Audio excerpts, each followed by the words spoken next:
this week's God Squad Upfront. Here's where we discuss big issues and trending topics. If you're ready, so are we.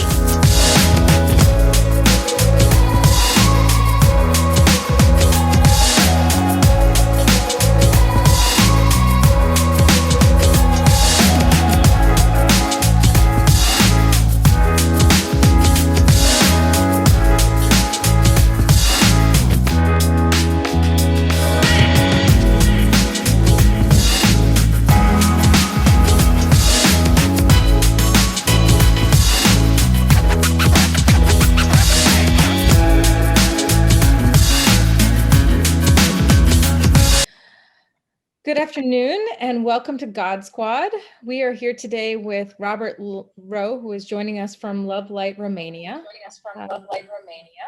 We're going to have a conversation about Robert's work in Romania and some of the human rights work that is being done over there, and talk about that in the context of our faith. Great. Katie? And so Robert Rowe is currently a director of the NGO Love Light Romania and founder of Robert Rowe Life Coaching. He wants to see a world where people are not abandoned by society, don't struggle alone, and are able to live the lives that they dream of. He has been working in the charity sector for this NGO since 2002. He currently runs the HIV support programs and care home for institutionalized young adults with disabilities.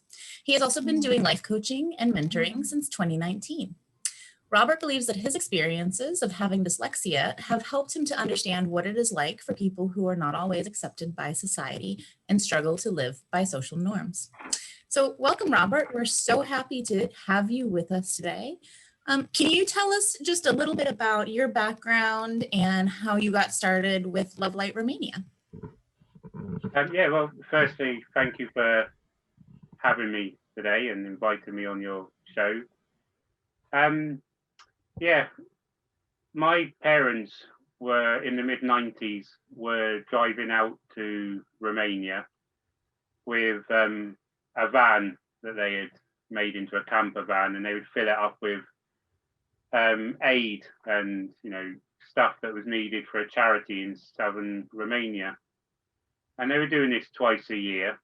And in 2000, they decided that their services would be better used by actually moving to Romania and starting up our NGO. So they left everything in the UK, come to Romania, found a house in the village where we currently are, and started our charity, Love Light Romania. And then in 2002, I was pretty much bored of my life in the UK, and I felt like I needed a change. So I thought, why not give it a try? I'll move out to Romania and see what happens. I bought a return ticket because I thought, if I'm not going to live in Romania, I'm going to live somewhere else. So I was thinking either Tibet or on a cruise ship. That sounded quite exotic at the time. Romania it was. As soon as I moved here, as soon as I got here, I felt it was a place I was meant to be. And that was 19 years ago. A lot of things have happened since then with all our projects, and here I am now. How was it? Your parents first started there in Romania 19 years ago? They moved here in 2000. Okay. So 21, but they've been coming to Romania since I think it was about 1996 or 1997. So what was the government of Romania has been known to be very horrific and very oppressive toward the people and suppressing their rights. How was your reception there? How was the reception of your parents? Because I can imagine that someone who is on a humanitarian venture would not have such an easy time of it. No. There was always something I found in life. There was something I'd heard once, and it said that people are clever. No, a person is clever, but people are stupid. And like when they first come here, there were, individuals, especially from the government, who, would help them out, and they were very pleased with everything that they were doing. But yeah, we have found that the Romanian government was always big in not accepting problems that it had, and like sweeping it underneath the carpet, as it were. Mhm. And communism only finished in 1990.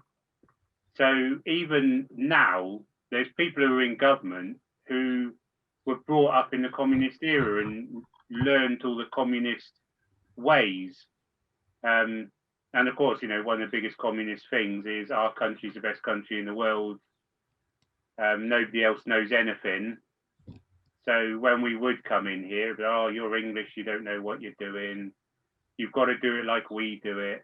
So yeah, there were some barriers and there still are now and again. That's interesting, because that also sounds like a very US way of approaching things, and we're not a communist country. So can you tell us a little bit more about, what does Love Light Romania do? What is the need that you all are trying to meet? And just give us a bit about, what a day-to-day experience there looks like. Yeah, the day-to-day experience. I often get a lot of my friends say, oh, so what's your day-to-day activities like? And I'm like, well, until you run an NGO, you'll never know that there's nothing like a normal day-to-day experience. Mhm. 1 minute you're unblocking drains, and then a couple of hours later you're having a meeting with a government official or a new sponsor. No job too big or too small. Yeah, that's it. But Love Light Romania was first set up to help some children in our local town of Medias who were infected with HIV. And they lived in a part of the local hospital for where they would treat infectious diseases. And there was an upstairs to the unit that had been fitted out to be like a home for them. So my parents would go along and they would take them out for activities. They would have them at their house for weekends. They would take them on holidays, camping. And just help out generally. And also the downstairs to this unit was where people would come in and get treatment. And there was also one of the rooms downstairs was when you're in the later stages of HIV, which back in 2000 was quite young, people were quite young. There were a lot of times when children were pretty much left there, maybe fed now and again, but they weren't treated with dignity or anything. So a lot of the times my mum would be, wouldn't be coming home because she'd be sat in there with these children trying to make everything as comfortable as she could for them, just being there for them until, they passed away. And then in 2003, the local hospital said, we're closing this compartment down. We're going to move the children into an area that's in the basement of the hospital. And we were like, well, that's not going to happen. We're not having that. So we were lucky that Mum put a project together and we got funding, pretty much like straight away. It was meant to be to buy a property.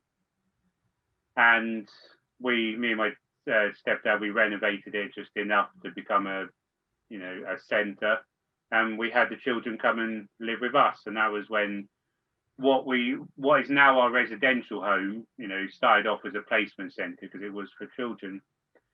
And we'd help people in our local area who were suffering from poverty, as much as we could, with clothes or food when we could.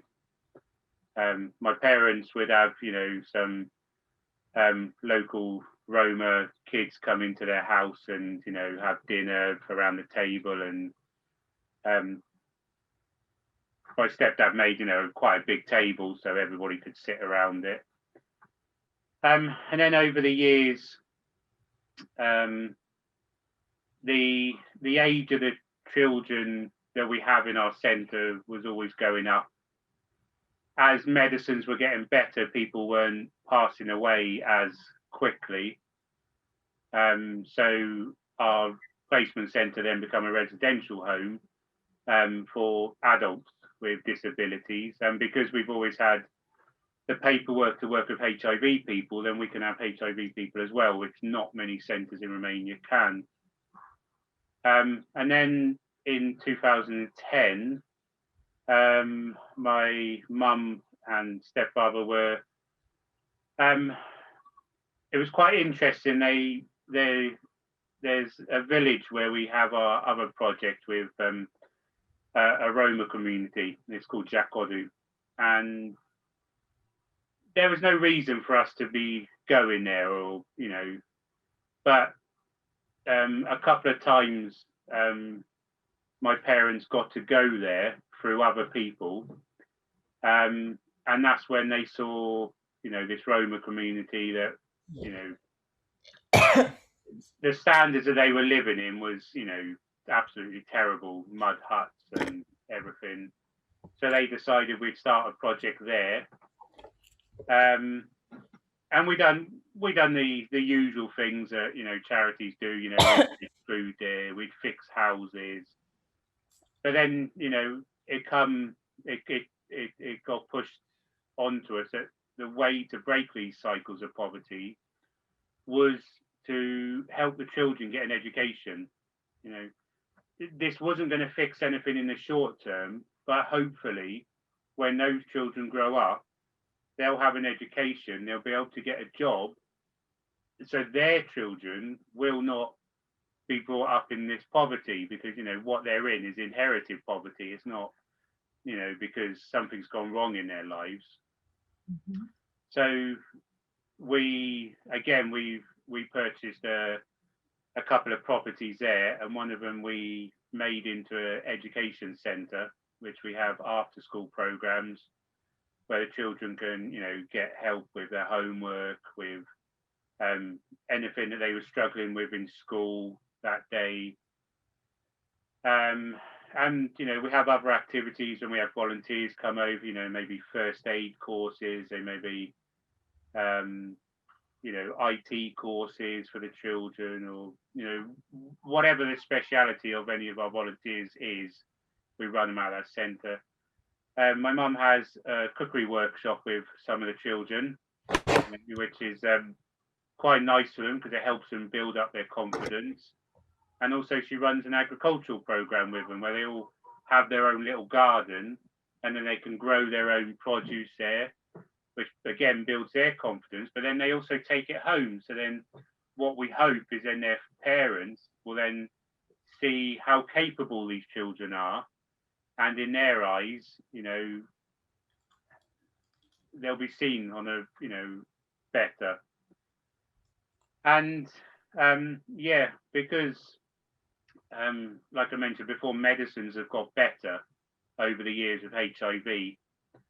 A lot of our HIV programs have changed now as well, because before, one of our big things was also at our centre here, we would have a place where if somebody was passing away from HIV, because most of the time they'd be abandoned by their families or, friends, they wouldn't have anybody, they could come here and, we would be their family.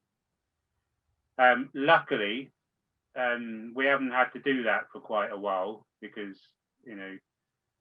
there's a global movement, a campaign called U equals U, which is undetectable equals untransmissible. I think that's what you say. How you say it? Which basically means that if someone who is someone who has HIV, if they get their medicines correctly and get checkups, then they can actually get to a stage with their HIV where they can't be detected enough in the blood system, so then they cannot pass it on to someone else. That's great. Which means that technically we could stop HIV if everybody who was HIV positive was on medicines. So now our HIV support programs are about giving people free transport to hospitals, for medicines, for checkups, going to stay in hospital, informational campaigns about the importance of taking medicines, and also HIV campaigns for people who don't have HIV, the importance of getting tested and knowing what your status is, because if everybody was on the treatment, it technically could stop HIV. So yeah, that's the short version of what we do.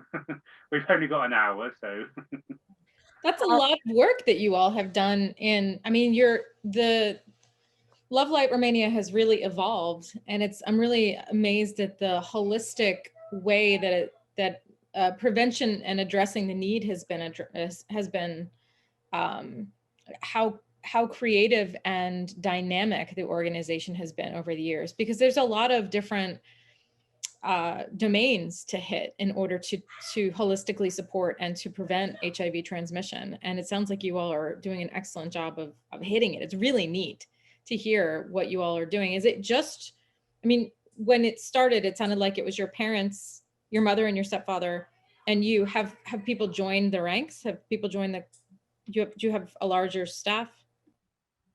Yeah, we have about 6 or 7 staff members at our centre here. We have a teacher on our education programme, and also when we have enough funds, and we've got one person employed at the moment, but we try and give employment to the younger adults from this Roma community, because they were too old to benefit from our education program. But if we can provide employment for them, then this will empower them into having a better life, and to be able to take themselves out of the poverty. And yeah, a thing for us has always been, it's like that saying that you can't solve a problem unless you understand it. So one of our core one of our core values is actually understanding people, not going in, oh yeah, we know what's best for you, we know how to resolve this is how we would live. No, it's about understanding their thinking. And it's like in this Roma community, and I've heard a lot of other charities have had the same problem, is where the parents don't see the importance of sending their children to school, but they were brought up without education. They were brought up in this way of life. So, and they've got to where they are. They've got to their age without having to go to school and everything. So they, a lot of times, don't see the importance of it. And also, because they're so poor, their mindset's different to ours as well. Like, something I found out, especially through my coaching, is that our brain seems to have one main mission in life, and that is survival. And it goes back to prehistoric times when we didn't have food all the time and everything. So our brains were like, right, okay, you found something to eat, you found somewhere to stay, it's safe. This is all you're going to do in life. This is all I want you to do. Which is obviously why we can't start new projects or new things, because we're scared of it, because it's changed. But the same with these Roma community, these Roma people, their brains are in that survival mode. You know, they don't see the importance of staying at a job where they're going to get a wage at the end of the month, because they want it now, because they want to survive today, and whatever will come tomorrow, they'll tackle that tomorrow. So yeah, it's things like this that, actually trying to understand them, because if you don't understand them, you're going to be putting all your resources into the wrong areas. What about resources? I mean, I think most NGOs and any nonprofits funding becomes extremely very difficult. And your program is ongoing besides being developmental. I mean, you sort of evolve with the situation. How is funding for your organization? How difficult is it to reach out to funders? Yeah, funding is, that's the main problem of every NGO. And yeah, and for us as well, it's ongoing. We're we're still, in the world of NGOs. We're a small NGO, so having the resources to do full-time fundraising has never been available to us. So the fundraising we do is usually done by myself and my mum. So yeah, we have some monthly donations, which from supporters. We've started getting into corporate funding as well, which has been quite a big help for us and quite a big boost. Mm-hmm. Government, well, that's not really. I think about 3 years ago we started getting something from the local government, which still doesn't even cover a wage of any of our staff, but we're happy that we're getting something from them. So, but yeah, we have events sometimes during the year. Before COVID hit, we would be going to England a couple of times a year Mm-hmm. to pick stuff up and then try and speak to some people. Mm-hmm. But yeah, it is always a struggle. I think we're not often in a situation where we're like, okay, yeah, we're good till the end of the year or anything. It's always, at a good stage, we'll probably have 5 or 6 months worth of funding. But then, there's always getting up to the limit and going, come on, we hope some new funding comes in, and it always does. Like I say, we've never been at the stage where we can help as many people as we want to, Mm-hmm. but we help as many as we can, and do as much as we can. It's Just out of curiosity, would some type of an endowment, say $1 million, would that be helpful to your organization? Would that help you to meet certain goals? yeah, something like that would probably run us for about 7 years, 7 or 8 years. Really? Okay. Yeah.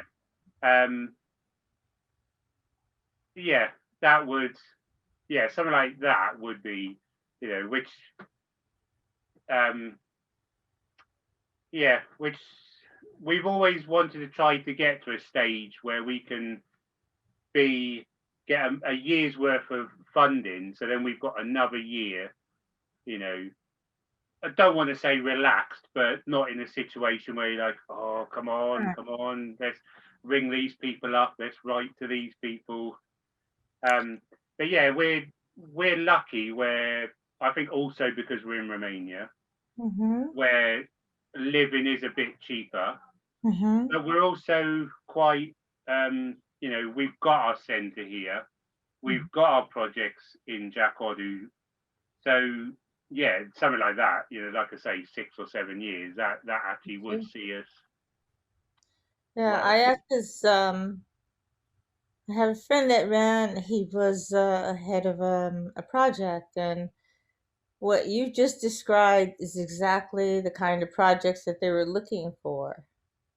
Mhm. And I think their budget was something like 16 billion that they were they were actually distributing it across the world to help organizations to be able to develop their programs. And they wanted organizations that were established. So sounds like you meet that criteria pretty well. And this Yeah, is information we can give to him after the show, right? Yes, Okay. definitely. Definitely. cool. Tell us a little bit about how does the local community respond in terms of any kind of bias? I know you mentioned it sounds like there's a lot of education that still needs to happen around HIV care and education and reducing stigma. What does that look like there currently? Well, I think HIV stigma is the same across the whole of the world. And if I'm being honest, before I come to Romania and started working with people with HIV, I personally didn't know much about HIV either. But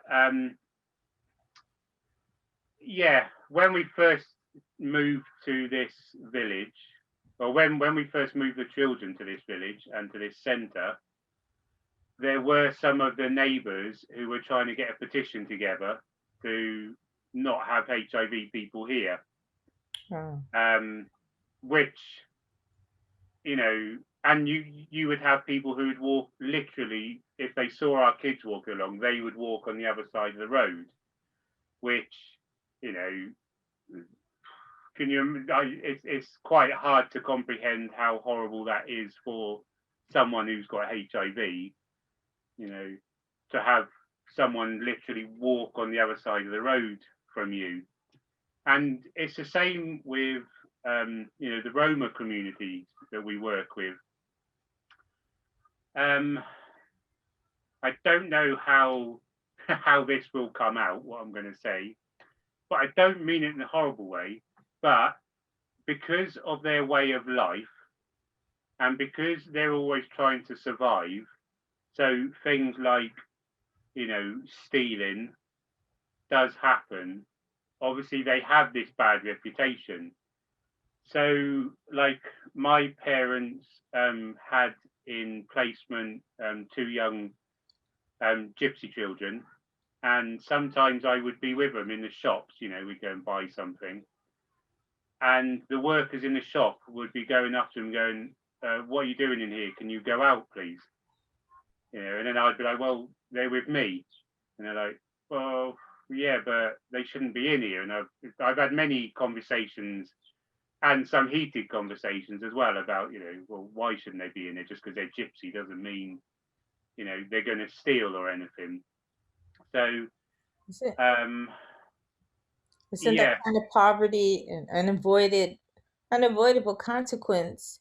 I mean, stealing or taking some groceries from a grocery store is an unavoidable consequence of being hungry. yeah, And it's a shame that people would interpret that as stealing instead of a mode of survival. yeah. I've had many arguments with people who always say, "Oh, well, if I lived in their situation, I would go and get a job." No, because that would be you living in their situation with your mindset and with the life you've already lived. You know, they don't do this because they're bad people. They don't do this because they want to be bad. You know, it's what they've learned, it's what they've been brought up with, and it's survival. You know, if I had a family and I had no food, I'm sorry, I'd go and steal off of people because, you know, if I had no other option and you needed to feed your family, it's what happens, isn't it? And this is always a thing when people can't understand and accept how a situation is. You know, they always interpret it as, oh, they're terrible, they're gypsies, they're stealing, they're horrible people. Now, you go and live their life and see, you know, how you're going to react to it. That's right. And it sounds like the work that you're doing is really trying to change cycles in this multi-pronged way, right? I heard that you have a garden, so you're teaching people how to grow food, which is going to address some of the hunger issues. You're providing education, and we know that education is one of the greatest ways to change cycles of poverty, so that's fantastic. And you're doing all of this community outreach and trying to explain to people, everything that you just explained to us. That is just such fantastically powerful work. That's incredible. Thank you. Yeah, there's a lot of, it's quite easy when you work in the NGO sector to want to get quick wins, and and also sometimes with sponsors as well, or maybe corporate sponsors, they want to see wins now. They're like, right, how long is this project going to take? And you can't say, well, it's going to be like a 10-year project until that child gets an education. They want it now, which can, I think, be a bit of a rabbit hole to then send an NGO only to get quick wins rather than focus on the big picture and the long run, because nothing's going to change quickly. Nothing can change quickly.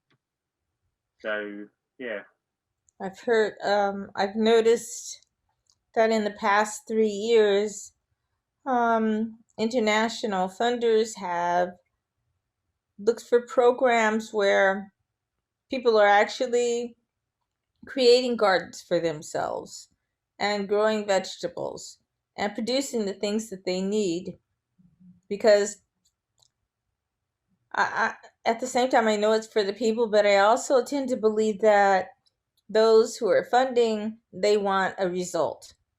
If someone is growing crops, if someone has some type of a farm with some livestock, and they have some type of a business venture, they like to see that. The whole stigma towards HIV, I gave a little speech about this the other day, that I think obviously the biggest thing is that HIV is, either sexually transmitted or through drugs is transmitted, which are two big taboo subjects. Nobody likes to speak about them.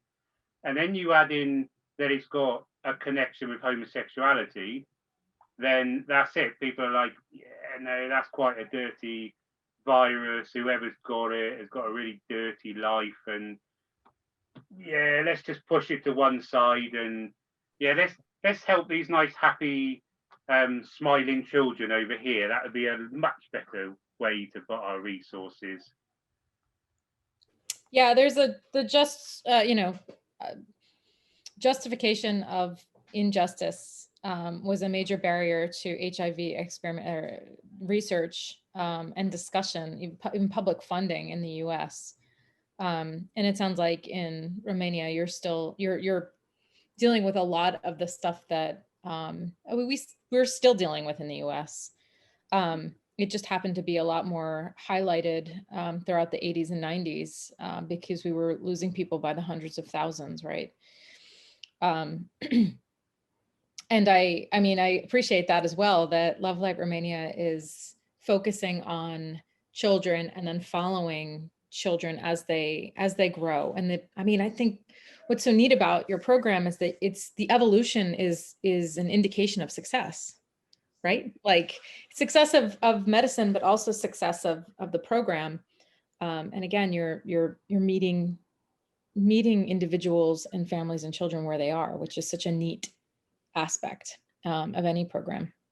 Yeah, like what day was it? I think it was Wednesday of this week. I went and took some medicines to a family for their son, who they live in a rural area, so it's quite hard for them to get to the hospital. I think it took me about 40 minutes to drive there, so it's quite a way. But we've known him. He's now 35 years old, but we've known him, since my parents knew him when they first come here. So yeah, it is nice to, to still be helping the same group. And yeah, it's a nice thing to feel that, hopefully the support we've given them over the years has helped them get to that stage. And it's like our centre here, because we've got a motto at our centre that we're a family, not an institution, because we've got institutionalised young adults with disabilities here, who never had a family in the institutions, you know, and in Romania at 18, it can be up to 20 if you're still in school, but it's generally 18 years old, and you're not a child anymore. You don't stay in a placement centre. You're, that's it. You've got to leave that child centre. If you've got disabilities and you can't, there's no family or you can't live by yourself, then you go to an adult centre with disabilities, which I don't mind saying, in Romania, those adult centres can be like prisons. Yes. They're not great in the US. No. So what we try and do here is give them as much of a family life as possible, teach them all about, just everything you'd have in a family, about loving each other, helping each other, supporting each other, but then also teaching them, about cooking, about, keeping, household chores. Even at our centre, we've got a little agricultural project in the garden, where they work at the gardens, and then we use the food here. We preserve some of the food, so we have it throughout the winter. And now, the house that my parents originally brought in the village, we've renovated that, and we've the end of 2019, we had 3 young adults with disabilities come from our local county town, who were supposed to go to one of these adult centres, but we were like, no, that's not going to happen, because we had known them a little bit through some other ties. So we renovated that house, and that house is now their little family unit. So they can live there. They're never going to live by themselves because they can't, and their families have abandoned them. So that's what we try and teach them. Last year, we had 2 of our residents from our residential home, which is called the Sanctuary. We had 2 of our residents actually leave because they had got up to a standard. They felt that they got to a standard in life, and they've been empowered enough that they could go and live by themselves. So yeah, they've moved on. They're now having independent lives. And also, because we can work with people with HIV, we'll have hospitals say to, ring us up and say, oh, we've got this HIV person who, they've got nowhere to live because they've been abandoned by their family, which is a common thing. Could they come and live with you? And, we've had people come here. And again, another woman last year who didn't know she had HIV until she got really ill, and she went to hospital and got tested and found she had HIV.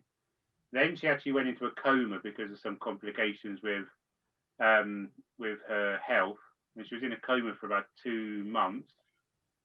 Then she had to have an operation on her back, and with that and being bedbound, she was like semi-paralyzed. So the hospital like, well, she's got nowhere to live. She's got no family who want her or anything. Can she come to you? So she come to us, and 3 years later, it was like last year in about June or July, she could walk with a walking frame, and she could actually walk for a couple of minutes by herself as well. And she found a partner, and she said, I want to move out and move in with him. So she now lives an independent life as well. So, these little these times for us, that's like so golden to, have these little success stories. And Mm-hmm. But I can imagine. So that, from my perspective, I was just wondering. I was going to say. I was just gonna say that I know that you have very young people with you, and that you have people that are able to grow up and to live longer than they ever thought that they could live. but I imagine that some people survive and some people don't. But given the fact that you all are not an organization as much as you are a family, how do you deal with that emotionally? Um, if, a lot of the time with people with HIV, it doesn't just they don't just pass away. It's usually a steady thing. So we're always prepared when they do pass away. It's always sad, but then on the other hand, it's a nice thing.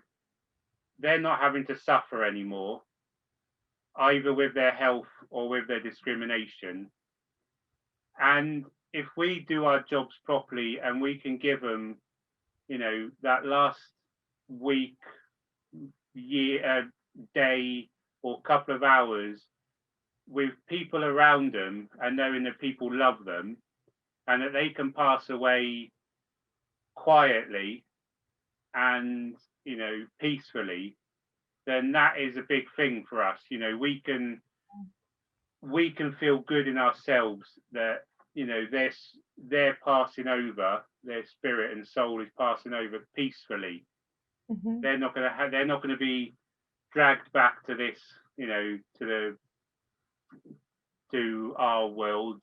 They're going to be peaceful, and they're going to know they were loved, and that's a big thing for us. And if we can do that, then the whole process is a lot better. That's great. You all take pride in providing a safe space with dignity and a good death, surrounded by love. It sounds like. Yeah. I actually say, I've had the privilege of staying, by the side of quite, of a few people who have passed away. And yeah, just having someone they love next to them is such an important thing. Like one of the people who passed away,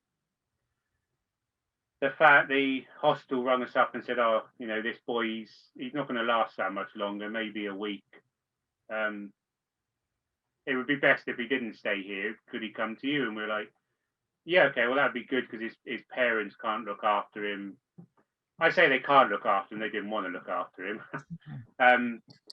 But she lives, a bus ride away from us, 10-minute bus ride, so she can come and see him all the time. He was with us for a month. She come to see him 2 or 3 times, and that was only when we rung up and said, "Oh, we think he's going to pass away." And then one day I was in there with him, and he said, "Oh, Robert, can I ask you something?" And I said, "Yeah." So whatever. He said, "Do you think I could go home to my parents?" And I said, "Yeah, we'll try our best. I'll speak to your mum." And so we did, and we spoke to his mum, and we said, our staff members will come in, they'll change his diapers, they'll clean him. You don't have to do anything, because all he wanted to do was be with his family. And we said to him, if we said to his mum, "Look, you won't have to look after him for long. We know how this goes. He just wants to be with you and he'll pass away quietly." And we took him in the evening, and by the morning he had passed away, because all he wanted to do was be with his family. And again, it's just one of the things we just want to have them feel. If they can't have their normal family, to have us around them, just to be at peace and not die alone. And you successfully linked that. You were able to get him to be with his family. Yeah. Neat. That's really neat. Yeah, it was. Yeah, it's yes. I think it's just what everybody would want. Is just to have someone around you when you pass away, which I think is quite a sad time at the moment with COVID, where there's so many people passing away in hospitals without their loved ones around them. It's quite a sad thing. But yeah, it's another thing that we try and do. Yeah, I wonder. So everything that you're describing from my perspective, I consider that doing God's work, right? And I noticed that there are some faith quotes on your website. Can you talk a little bit about how any kind of faith perspectives affect the work that you're doing? Yeah, my parents have always said that the work they do is the work of, is through, is the work of Jesus and God. It's why they do this work. And like I say, so many times things have happened for our charity. We've been in certain places at the right time. We've been able to get funding just like that for buildings that were really important. And it's always felt like it was meant to be. Now, I also started that off by saying that my parents felt that way, and they are Christian and devoted Christians.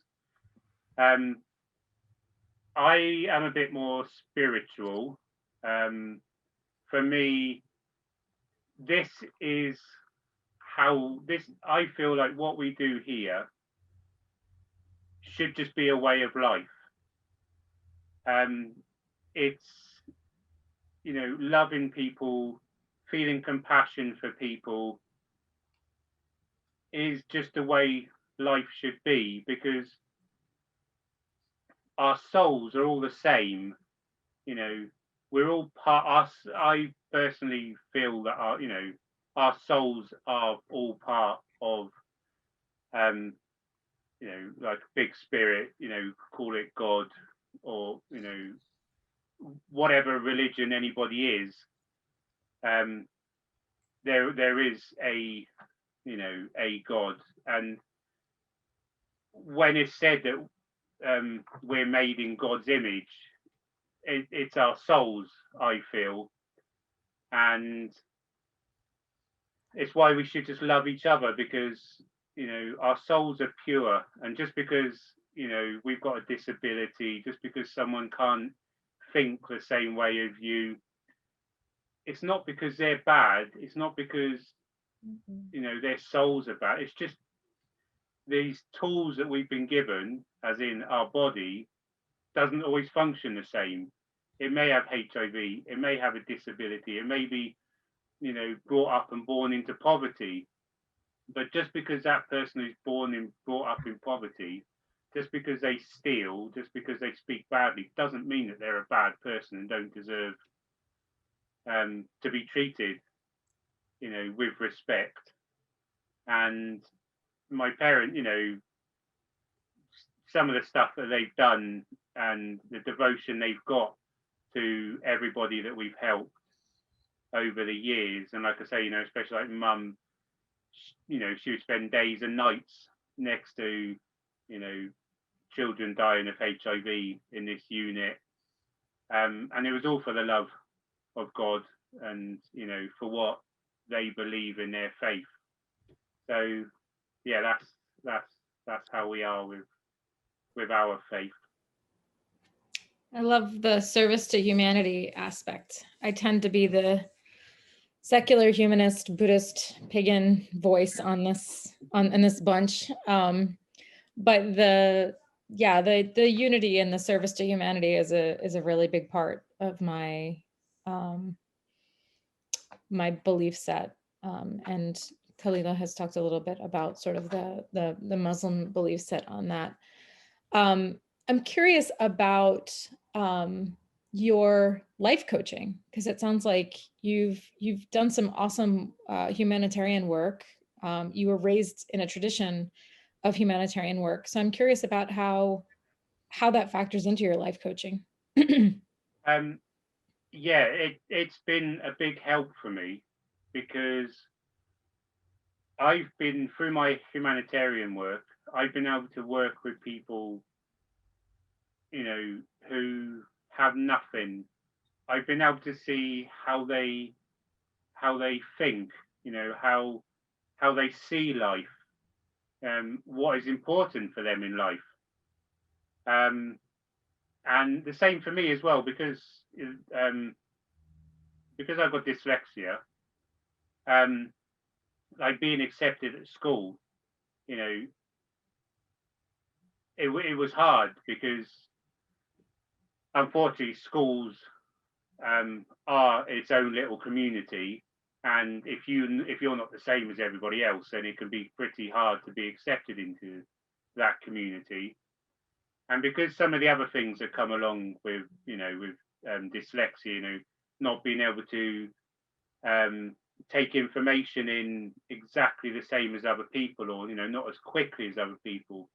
Now, if somebody's explaining something to me, like a plan for something, and I will have to ask about half a dozen times, not because I'm not listening, just because it just takes some. I just have to process it different, which again, especially in school, but in other places as well, people, can be like, well, aren't you listening to me? And you're like, well, I am listening to you, but it's, um, so knowing a big thing with my coaching is I just want people to find out what they really want in life, because there's so many of us, and I would count myself in this as well at some stages in my life. I've been living a life that just wasn't in line with my core values. So I would be doing stuff and it wouldn't be bringing me fulfillment and happiness. And, I've had times in my life where, I haven't wanted to wake up in the morning. I haven't wanted to live that life anymore because, it's just not, it wasn't what I wanted. Um, I've had friends who unfortunately have taken their own lives because they just were so unhappy in life and they have depression. And I do feel that a lot of times with depression, it doesn't need a medical resolution. Um, Obviously, there are cases where it does, but especially at the start of depression, I think if people can find out what is wrong in their lives, because that's what I've always found it is. It's because something in your life is not in line with your core values. So if you can find out what that is, then you're gonna, you know, you can change it and you can start feeling better and you can start actually having some control in your life. Because when you don't have control, then you just feel lost and stressed. And it's the same as like these Roma people, you know, they just want to control their life. They want to control their survival. If you take that away from them, um, just a quick little story. There was a project that we worked on, and there were these Roma gypsies who were living in mud huts and mud tents, and um, we went to the local mayor's office and said, well, we want to help out. This is terrible. And they said, well, there's a Austrian Red Cross and there's a Norwegian organisation who want to help out as well, but we can't do anything because we haven't got the funds. If you could help out, so we got all that done, and they brought some containers that were then renovated into living court houses for these Roma gypsies. Now, the biggest problem with this project was they were then saying, you've got to live here. You're not allowed to go and travel around and do Roma gypsy things anymore. These people then didn't have control in their lives. They were being controlled by someone else. And this is another thing I found, and it's what I try and help people with in their lives, is try and get control of your life. And the worst thing for me, and why I started up my life coaching, was young people who commit suicide, in university or just starting their lives out, just because they can't, they don't understand their emotions. They don't understand why they're depressed. They don't understand why things are not going their way they want to. And it gets to a stage where they're just like, I can't do this anymore. And, you know, someone of 19, 20, 21 years old taking their life, what a shame, you know, they could have had another 70 years of living in this, the world's amazing. You know, who wouldn't want to live in the world? I know there's injustices and everything, but, you know, we can do so much. You know, we can, you know, live our own lives. And, you know, if by that we then can help others, you know, that's even better. And it's such a shame when young people feel like they, even depression, you know, not even taking their life, but just having depression, being a young person with depression, just terrible. So yeah, that's that's where it is for my coaching.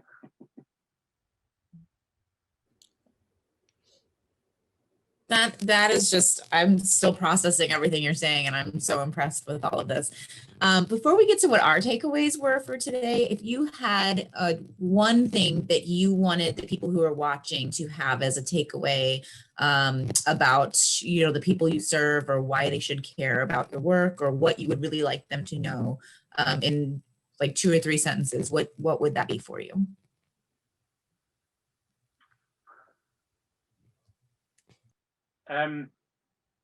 Yeah, what we try and do is give people the best life possible, and not a life that we think is good, whatever, you know, whatever their desires are in life, you know, it's what we try and help them to do. And the biggest thing I would like people to hear is give us money, because we can do a lot more and help a lot more people. But Love Like Romania has always been founded on understanding people and respecting people. And that's what we just build all our plans on, is we never go in anymore. It was obviously, you know, there was a time, but we don't go in and say, you got to do this, you got to do that, you live in our way. We understand what their needs are, we respect them, and we just empower them to live the best life that they possibly want. That's amazing. So my takeaway from the day, there's a social justice quote that basically says, you know, when you have more than you need, you build a longer table, not a higher fence.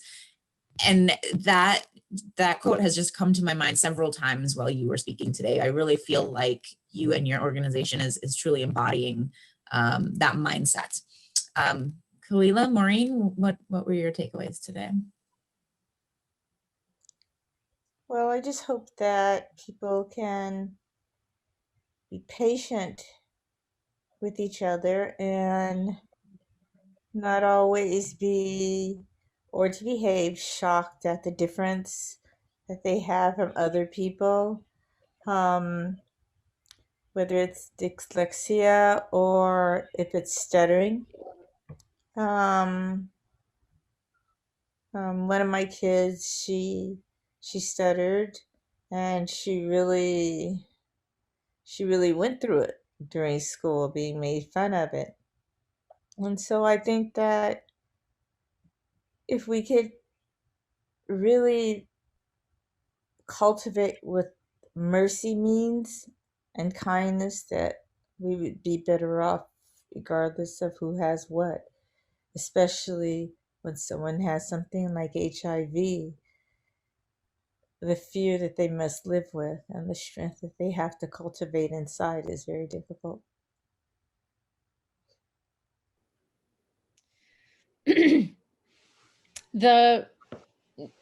My mission as a person, one of my core values and sort of my profession, is to find ways to increase agency, increase a sense of worth and dignity, and to reduce suffering And so it's just really neat to hear all the things that Love Light Romania is doing, because it seems that you all have evolved to a place where you are transforming, you know, our own, like our own struggles, your own struggles, into wisdom and compassion and the search for understanding, which is primarily how we help.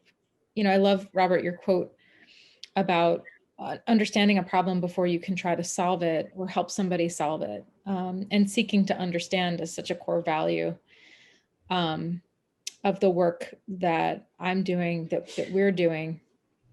It's just so, it's so delightful. It's so invigorating to hear that you all are doing this work in such a holistic way, that you're touching lives in the moment, right? You're improving lives in the moment. You're improving individual self-worth and sense of agency. And then you're not only doing this on an individual scale, you're doing it on a community scale. And